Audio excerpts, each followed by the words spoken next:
Frances had a habit of leaving notes. Not long letters, notes.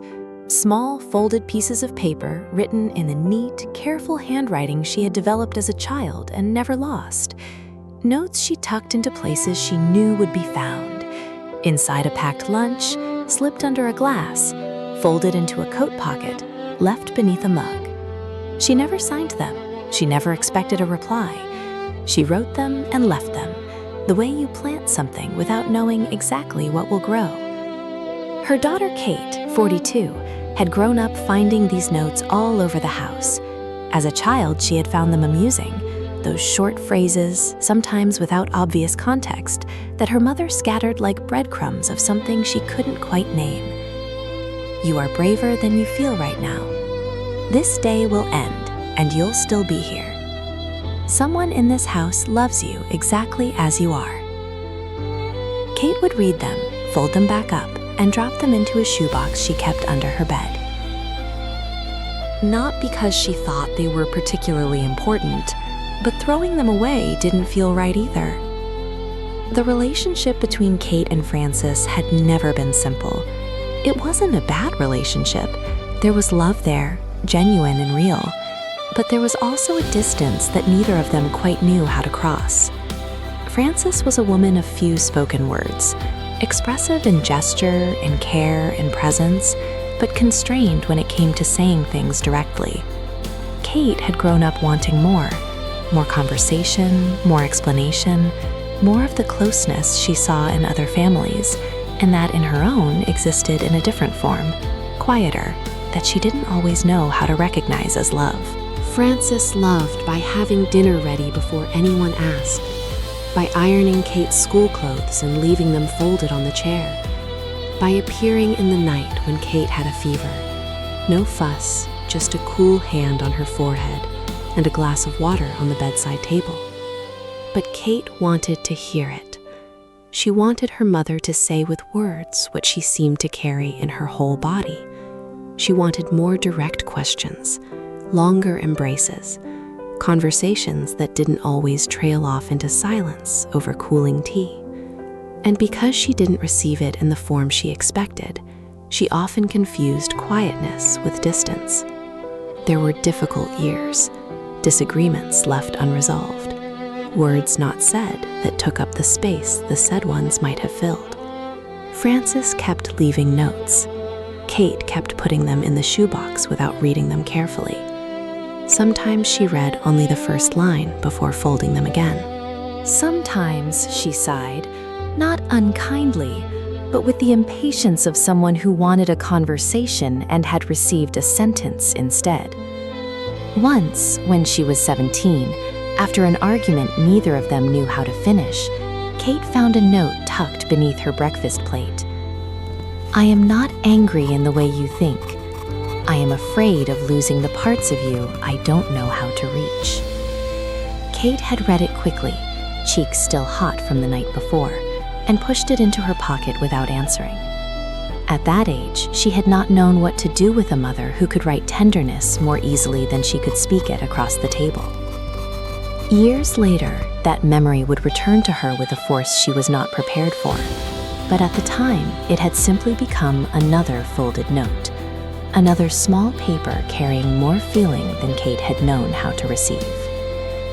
When Frances died on a Thursday morning in March, Kate was left with a house to sort through.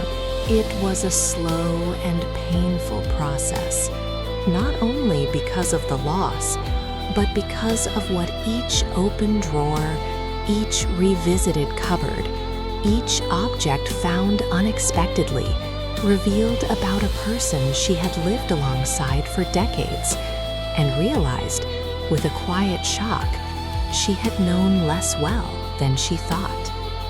She found handwritten recipes, photographs of people she couldn't name, a small music box she had never seen, a notebook with entries that were half shopping lists and half scattered thoughts Frances had apparently written for no one in particular. On one page, there was a single line.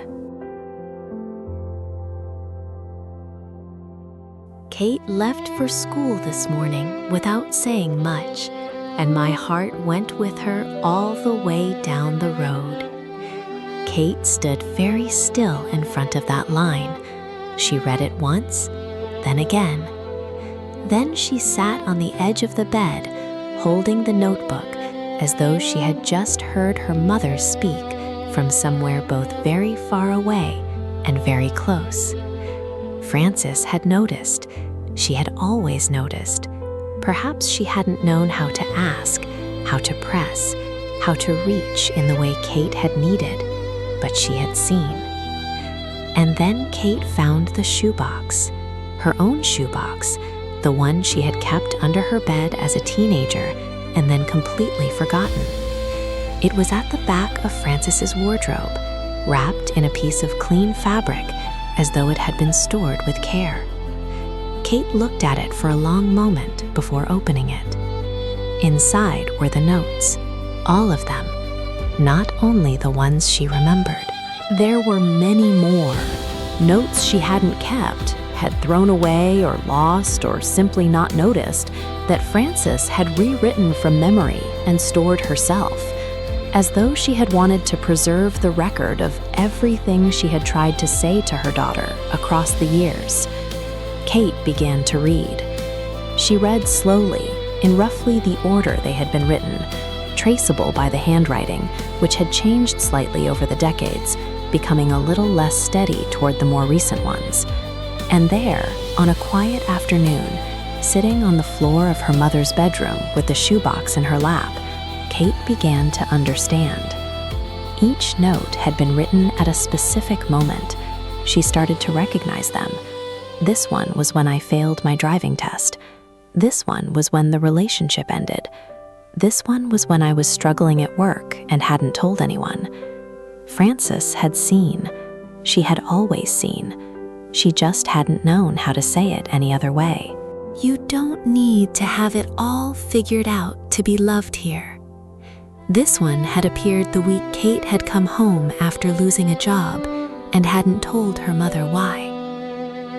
Proud is too small a word for what I feel when I think of you. This one had been left on the kitchen counter on a birthday that both of them had let pass without saying what needed saying. I love you the way I learned to. I know it wasn't always enough, but it was everything I had.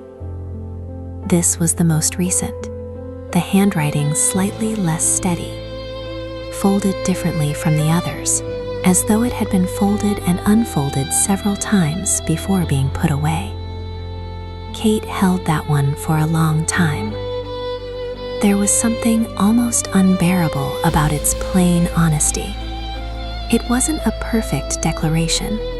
It didn't undo the absences, or restore the conversations that could have happened, or give back the embraces that had been too brief or too rare. But it wasn't small either. It was a woman trying, with the tools she had, to cross a distance she may not have even known how to name. Kate kept reading. She found a note written on the back of an old receipt. You laughed in the kitchen today, and the whole house felt different. Another, on yellowed paper. When you close your bedroom door, I respect that, but I stay on this side hoping you don't feel alone. And another. I don't always know how to get close, but I have never stopped being here. With each one, something shifted in her. What had once looked like coldness began to take on a different color. Her mother's silence perhaps hadn't been absence. Perhaps it had been limitation, shyness, a fear of doing it wrong. An old way of loving learned in a time when almost no one taught women to say what they felt. Kate sat in silence for a while. Then she cried, not with the sharp grief of recent loss, but with something different. With the tears of someone who understands too late, and at the same time realizes it isn't as late as it seemed. That understanding, even afterwards, still changes things. That love expressed imperfectly is still love, real, present, constant. in its own flawed way. She pressed the notes gently against her chest, not because paper could answer her, but because suddenly it no longer felt like paper. It felt like years of unsaid things finding their way back into the room. It felt like her mother had been speaking all along, from behind a door Kate had not known how to open. And in that moment, Kate understood something painful and tender at the same time. Sometimes we spend years waiting for love to arrive in one language, while missing the fact that it has been standing beside us in another. In the weeks that followed, Kate sorted through the house differently. No longer opening drawers simply to decide what to keep and what to let go. Opening them the way you listen. Every object seemed to have learned a new language. The old pans, the folded tea towels always creased the same way. The plants on the windowsill. Everything said something about a woman who had perhaps loved more than she had ever managed to show. Kate found notes in unexpected places. Inside a cookbook, food is also a way of saying, stay a little longer. Behind an old photograph, that day was ordinary, but I still remember your hand in mine. At the back of a kitchen drawer, I hope one day you'll understand that I tried. That last one made her sit down, because that was it. Frances had tried. Not perfectly, not always in the way Kate had needed, but she had tried. And recognizing that didn't erase the pain, but it softened something in it. An old accusation began quietly dissolving, not to deny what had been missing, but to make room for what had been there. There were still moments when Kate wished she could go back.